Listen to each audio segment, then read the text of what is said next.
All right, today we're diving into the incredibly volatile mix of geopolitics, technology, and climate change, and really what it all means for the energy that powers our entire world. Let's get right into it. So our guide for all of this is the 21st edition of the World Economic Forum's Global Risks Report. Now, we're going to be zeroing in specifically on the parts that are really shaking up the global energy sector.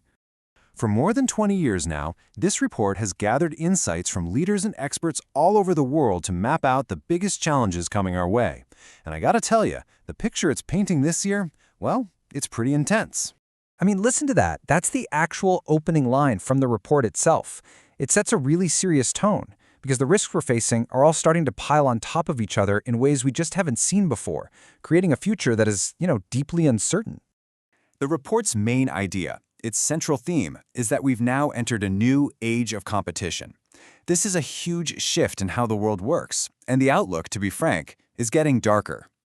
And wow, when you look at the numbers, it's really striking.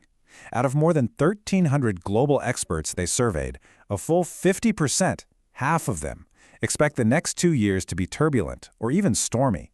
Only a tiny 1% thinks things will be calm. That is a massive jump in pessimism from just last year. So here's the crucial point. Those old ways of countries working together are starting to fall apart. And what's taking their place is this rise in strategic competition between nations. This shift has massive implications for everything, but especially for those complex global systems that get us our energy. And look, this competition isn't some abstract idea. It's already happening. And energy has become a major tool and a major target in this new era. The key term you're going to hear a lot is geoeconomic confrontation. According to the experts they surveyed, this has now become the single biggest risk the world is facing over the next 2 years. It literally jumped 8 spots from last year to take that #1 position. That's a huge deal. And we're not just talking about policies on paper, right? This is about the real physical movement of resources. We're talking about everything from those huge liquefied natural gas tankers sailing across the ocean to the supply chains for critical minerals that we absolutely need for batteries and renewable tech. These are the new front lines. You see, countries are now using this whole new playbook of economic weapons. They're turning supply chains into tools of statecraft. They're slapping sanctions on key technologies.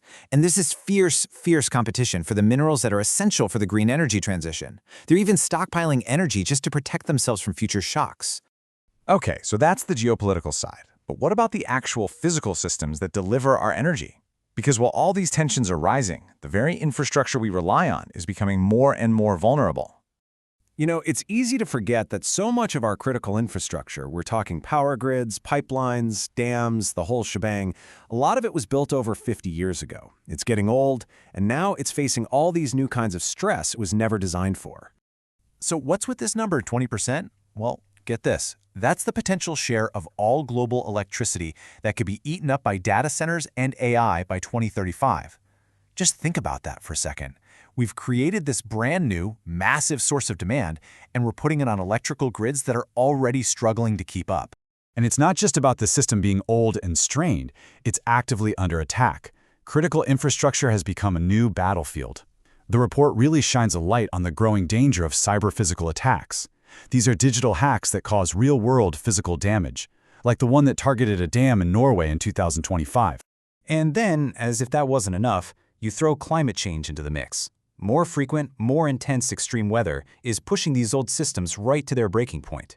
I mean, look at what happened when a crazy drought lowered the water levels in the Panama Canal. It didn't just slow down some ships, it threw global energy supply chains into chaos, showing us just how connected and fragile everything really is. So all of this, it brings us to this huge dilemma, a real fundamental tension. We have this incredible new demand for energy, and it's happening at the exact same time that our long-term climate goals are at risk of being pushed aside. And this is where you see this crazy disconnect. In the short term, like for the next 2 years, experts are actually downgrading the importance of environmental risks compared to all the economic and geopolitical stuff. But then when you ask them to look out 10 years, those same environmental risks come roaring back to completely dominate the top of the list. So what gives? Why the short-term thinking? Well, in this new age of competition, governments are putting national security and energy security first. That's leading a lot of them to adopt what they call an all-of-the-above energy strategy. Basically, it means they're going to keep relying on fossil fuels to make sure the lights stay on today, even if it costs us on climate goals tomorrow. And where is all this new demand coming from? Well, it's really two massive drivers. First, that incredible, almost unbelievable energy appetite of AI and data centers we just talked about. And second, you've got the continued growth of middle classes in emerging markets who, are rightfully looking for a better quality of life, which is always energy intensive. Okay, so you've got all these risks colliding at once.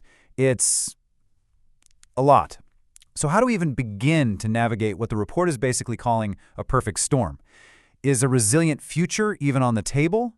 And really, this is the core takeaway you need to remember. It isn't any single risk on its own, it's the combination of all of them. Geopolitical conflict, aging infrastructure that's under attack, and skyrocketing energy demand, they're all feeding into each other, creating this unbelievable volatility for the systems that power our entire planet. But it's not all doom and gloom. The report doesn't just lay out the problems, it does point toward a possible path forward.